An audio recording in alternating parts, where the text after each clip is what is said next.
தென்னாடுடைய சிவனே போற்றி, எந்நாட்டவர்க்கும் இறைவா போற்றி. சொக்கநாதர் அபிஷேக பாண்டியனுக்கு அருள திருவுளம் கொண்டார். சித்த புருஷரை போன்று உருக்கொண்டு கடைவீதி, சித்திரக்கூடம், நார்ச்சந்தி, நிலாமுற்றம், மணிமாளிகை, மாடம், திண்ணை என எல்லா இடங்களிலும் தோன்றினார்.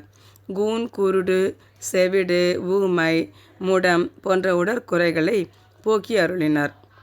இரும்பு, தாமிரம், பித்தளை, ஈயம், வெள்ளி ஆகிய உலோகங்களை தங்கமாக மாற்றி காட்டினார்.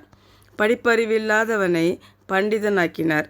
இவ்வாறு பல சித்து விளையாட்டுகள் புரிந்து மக்களை வியப்புக்குள்ளாக்கினார்.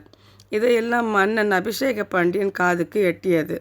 அவனும் இந்த சித்தரை காண பெரிதும் ஆசை கொண்டு சேவர்களை சித்தரை அழைத்து வரும்படி அனுப்பினான். அவர்கள் இவர் செய்த செயல் கண்டு மெய்மறந்து வந்த வேலையை மறந்து நின்றுவிட்டனர். பின்னர் மன்னர் அமைச்சரை அனுப்பினான்.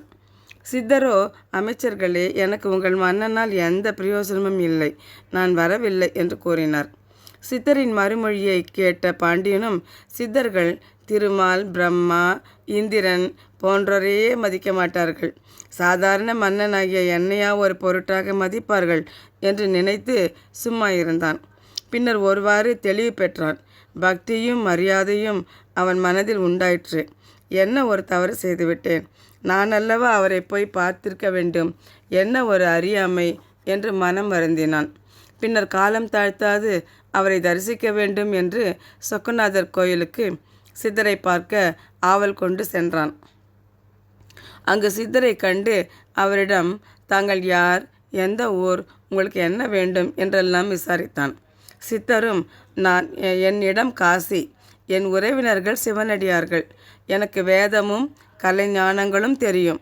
இங்கு மதுரை மக்களுக்கு சில சித்துக்கள் செய்து அவர்கள் விரும்புவதை செய்து வருகிறேன். எனக்கு உன்னிடம் இருந்து ஒன்றும் வேண்டாம் என்று கூறினார். அவரது பதிலை கேட்ட பாண்டியன் அவரது வல்லமையை சோதிக்க எண்ணினான். அங்கு ஒருவன் நன்றாக பருத்த கரும்பினை கொண்டு மன்னன் முன் வைத்திருந்தான். அப்பொழுது அபிஷேக பாண்டியன் அக்கரும்பினை கையில் எடுத்து, அப்படியானால் இங்கே இருக்கும் கல் யானையை இந்த கரும்பை தின்ன வைத்தால் நான் நம்புகிறேன், நீங்களே சோமசுந்தரேஸ்வரர் எனவும் கருதுவேன் என்றான். அப்படியே ஆகட்டும் என்றார் சித்தர். அந்த கல் யானையை பார்த்தார். கல் யானையும் கண்ணை திறந்து தன் துதிக்கையை நீட்டி தன் வாயினுள் சுவைத்து கரும்பு சாறு ஒழுகுமாறு கடித்து தின்றது. துதிக்கையும் நீ ஆட்டி நின்றது.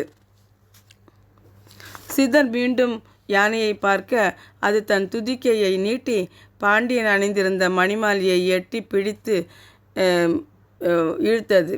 இதை கண்ட காவலர்கள் யானையை அடிக்க பிரம்பை ஓங்கினர். சித்தர் மறுபடியும் யானையை பார்க்க அது மணிமாலையை விழுங்கிவிட்டது. பாண்டியனுக்கும் கோபம் வந்தது. காவலர்கள் சித்தரையே கண்டிக்க துணிந்தனர். சித்தர் நில்லுங்கள் என்றதும் ஆடாமல் அசையாமல் நின்றனர். இதையெல்லாம் கண்ட மன்னனுக்கு கோபம் போய் தெளிவான பக்தி உண்டாகியது. சித்தரின் கால்களில் தன் முடி படும்படி விழுந்து வணங்கினான். மாயையாலும் பாசத்தாலும் அபசாரம் செய்துவிட்டேன், என் குற்றத்தை பொறுத்தருள வேண்டும் என்று வருந்தி வேண்டி நின்றான். சித்தரும் மன்னனின் மனமாற்றத்தை உணர்ந்து, உனக்கு என்ன வரம் வேண்டும் என்று கேட்டார். எனக்கு மைந்தன் பிறந்திட அருள வேண்டும் என வேண்டினான் மன்னன். சித்தர் அவ்வாறே ஆகட்டும் என அருளி யானையை பார்க்க அது பாண்டியனின் மணிமாலையை நீட்டியது. பாண்டியன் வாங்கியதும் சித்தர் மறைந்து விட்டார். யானையும் மீண்டும் கல் யானை ஆகியது. இந்த அற்புத திருவிளையாடல் சொக்கநாத பெருமானின் விளையாடலே என்று மன்னன் தெளிந்தான். இறைவனையே சோதிக்க நினைத்த தன் அறியாமையை எண்ணி வருந்தினான். பின்னர் அபிஷேக பாண்டிய மன்னனுக்கு மகன் பிறந்ததும் விக்கிரமன் என்ற பெயர் சூட்டி பெரு வீரனாக வளர்த்தான்.